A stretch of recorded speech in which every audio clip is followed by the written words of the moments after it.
Good evening students. स्वागत है आपका अरविंद सिंह मैथ विजार्ड में। आज हम गणित के विभिन्न प्रकार के प्रश्न सेट लेकर के शुरुआत करेंगे। अलग अलग चैप्टर के विषय रहेंगे, हमारे ये प्रश्न रहेंगे। तो पहले प्रश्न की ओर चलते हैं और पढ़ते हैं। 660 पेंसिलों को रोहन, शिवम और दीपक के बीच 1/4 संबंधे 2/3 संबंधे 1/3 के अनुपात में बांटा गया, तो दीपक को कितनी पेंसिलें मिलेंगी। तो सबसे पहले हमें अनुपात को बैलेंस करना होगा। बैलेंस करेंगे, लिखेंगे 1/4 संबंधे 2/3 संबंधे 1/3। इन्हें बराबर करने के लिए हम लघुत्तम ले लेते हैं। तो 4 और 3 का लघुत्तम 12 हो जाएगा।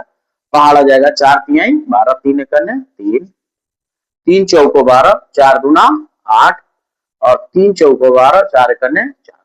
अब हमें इस लघुत्तम से कोई मतलब नहीं, हमारा आंसर इसमें होगा। तो हमें पहले इसे जोड़ना होगा, 3, 8 और 4। तो 8, 4, 12 और 3 15 हो जाएगा, यानी कि अनुपात के हिसाब से टोटल संख्या 15 है।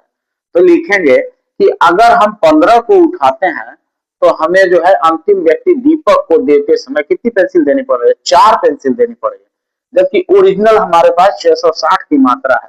तो ये 660 हमारा ऊपर हो जाएगा और नीचे आ जाएगा हमारा 15। 15 से कट जाएगा, 15 चौको 60, अब 15 चौको 60, 44 गुणा लेंगे, 4 चौको 16, 86 ले 4 चौक 16, 17, यानी कि 176 पेंसिलें जो है हमें दीपक को देना होगा 660 में से। इस प्रकार आप अपने उत्तर को हल कर सकते हैं, आसानी से हल कर सकते हैं। और आपका विकल्प होगा सी, 176 आपका आंसर होगा। तो आप आसानी से इस प्रश्न को हल कर सकते हैं। अब हम अगले प्रश्न की ओर बढ़ते हैं, देखते हैं हमारा अगला प्रश्न क्या होगा। हमारा अगला प्रश्न है संख्याओं पर आधारित है। प्रश्न को पढ़ते हैं। 3 क्रमागत संख्याओं का योग 87 है, इनमें से बड़ी संख्या क्या होगी?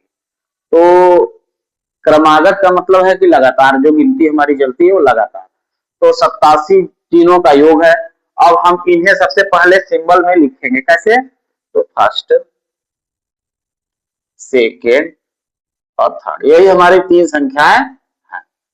इन तीनों को जोड़ने पे तो 2 मेथड होता है, एक अगर आप x मान करके हल करें तब भी हो जाएगा, लेकिन मेरा मानना है कि जब तीनों का योग 87 है तो हम सबसे पहले 87 में 3 से भाग दे देते हैं। 3 दूना 6 और 3 9 27, 29। जो हमारा 29 आता है, तो बीच वाली संख्या, तो 3 कहाँ है? 3 में हमारा बीच आसानी से मिल जाए, औसत हमारा एवरेज 29 मिल जाए।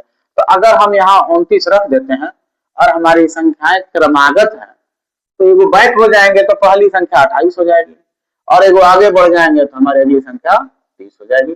हमारा उत्तर 30 हो जाएगा, आसानी से हल हो जाएगा। अगर हम x पे चाहते हल करना तो हमें x + 1 x + 2 बराबर 27 करके 87 करके जोड़ना होता, तो भाग देते। तो वो हमारा पारंपरिक मेथड है, थोड़ा सा अलग जरूर चाहिए। अगर 5 पे आता सवाल तो 5 बढ़ाते, बीच वाली संख्या हमारी यहाँ आ जाती, आगे बढ़ जाते, पीछे बढ़ जाते। तो इस प्रकार हम जो है हल कर सकते हैं। निश्चित तौर पे हम आपको अगले प्रश्न में जो भी आएगा, अगला मेरा वीडियो, उसमें मैं कोशिश करूंगा कि आपके लिए एक समस्या आएगी कि अगर 4 संख्याएं होंगी तो बीच में कैसे जाएंगे, तो मैं उसका भी तरीका आपको बताऊंगा। इस तरीके से आपके लगभग सारे प्रश्न हल हो जाएंगे। हमारा जो उत्तर आया है सबसे बड़ी संख्या वो 30 है और हमारा विकल्प डी सही है। ठीक है, तो अब हम अपने अगले प्रश्न की ओर बढ़ेंगे और हमारा अगला प्रश्न होगा,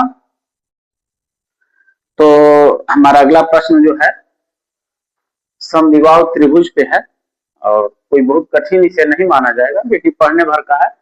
एक समद्विबाहु त्रिभुज का परिमाप 91 सेंटीमीटर है और इसका आधार इसकी प्रत्येक समान भुजाओं से 5/4 गुना है। इसके आधार की लंबाई क्या होगी?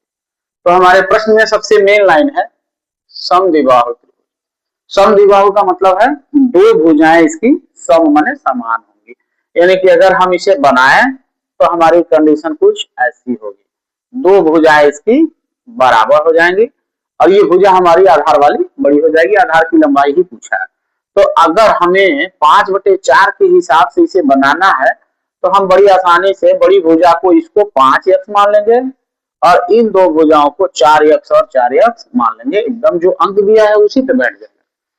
अब परिमाप इन्होंने दिया है 91, अगर हम इसको परिमाप में लेते हैं तो हमारा परिमाप हो जाएगा 4x + 4x + 5x, जोड़ने पे होगा 4 4 8 और 5 13x। लेकिन ये जो है परिमाप में जो है हमारा 13x जो है 91 के समान बराबर है। यानी लिखेंगे 13x बराबर है 91 के। तो आधार की भुजा हमारी 5x है, 5x बराबर हमें पता करना है। हम ऊपर केवल 5 लिखेंगे, नीचे 13 लिख देंगे। 13 सत्ते 91, 7 पचे 35। यानी हमारी आधार की भुजा जो है 35 सेंटीमीटर हो जाएगी। ये हमारा आंसर हो जाएगा। हम आंसर को मार्केट में देखेंगे कि हमारा विकल्प ए सही है और इतनी आसानी से आपने इस सवाल का हल प्राप्त कर लिया है। ठीक है, तो हम अपने अगले प्रश्न की ओर जब चलते हैं तो अब इसको देखते हैं कि इस प्रश्न में जो है यक्ष से आपको घबराना नहीं है। यक्ष जो है केवल एक मानक है अनुपात को बैलेंस करने के लिए। ठीक है, तो अगले प्रश्न की ओर चलते हैं। अब हमारा अगला